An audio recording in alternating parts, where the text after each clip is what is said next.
four major categories of evidence for evolution: fossil evidence, anatomical evidence, embryological evidence, and biochemical evidence. Let's look at fossil evidence first. Fossils are often used as evidence for evolution. They're the traces or remains of dead organisms that lived long ago. Sedimentary rock contains the most fossils and is formed from mud, sand, silt, and other fine particles. To make a fossil, first the animal needs to die and be quickly buried under the mud or silt so that no other critters will be able to break down the dead animal. Over time, the minerals in the mud and silt will replace the tissue of the animal and will later reveal a mold or cast of the long-dead organism. The law of superposition is that older layers are on the bottom and younger layers of rock are on top. This allows us to relatively figure out the age of different organisms or fossils that we find in layers of rock. So an organism found below another organism would be older than the one on top. So letter Z is older than letter X in this case. Absolute dating places a numerical age range using radiometric dating, luminescence dating, dendrochronology, and amino acid dating. Some scientists prefer not to call it absolute, but chronometric or calendar dating instead, because the word absolute makes it sound much more certain and precise than it really is.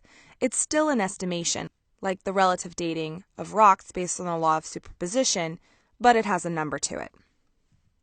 For example, in dendrochronology, scientists count the rings in a tree to estimate the number of years that have gone by. Differences in growth through the seasons create a ring, and it generally takes 1 year, but there can be some variation. Transitional species are intermediate species, which may be in the fossil record or could be missing from the fossil record. It's proposed that there would be evidence of species that were in the middle evolution steps from one species to another. Archaeopteryx, pictured here, is used to provide a link between the theory that birds evolved from reptiles. Now we're going to start looking at the anatomical evidence for evolution. Homologous structures help scientists find relatedness among species.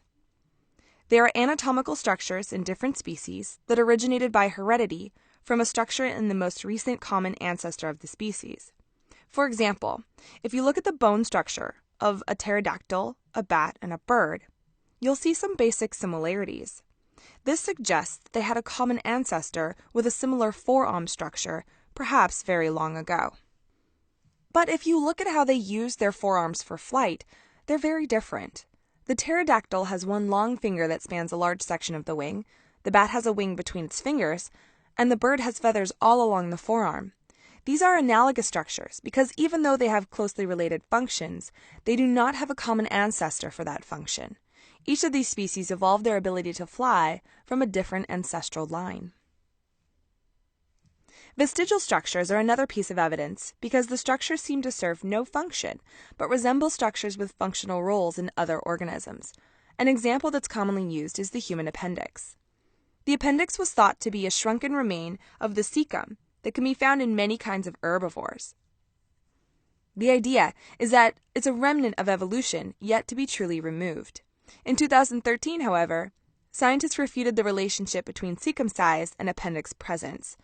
The appendix is actually a housing complex for mutualistic bacteria that aid in digestion for many species, including humans. Embryology is the study of the development of embryos. The more closely related species would be similar in their earliest stages of development.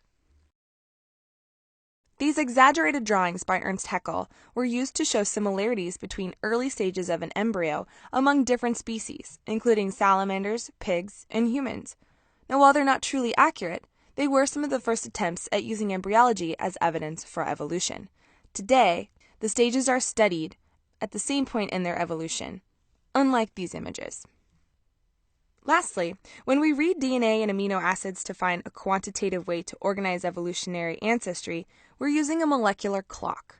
Mutations happen at a steady rate, and the more mutations there are mean a more distant relationship between the species. Fewer mutations means a more recent common ancestor. So, based on the amino acid differences between human hemoglobin and gorilla hemoglobin, gorillas are the closest relative to humans on this list. And lampreys are the furthest. Thanks for watching this episode of Teacher's Pet. Don't forget to like and subscribe and follow me on Twitter @SciencePet.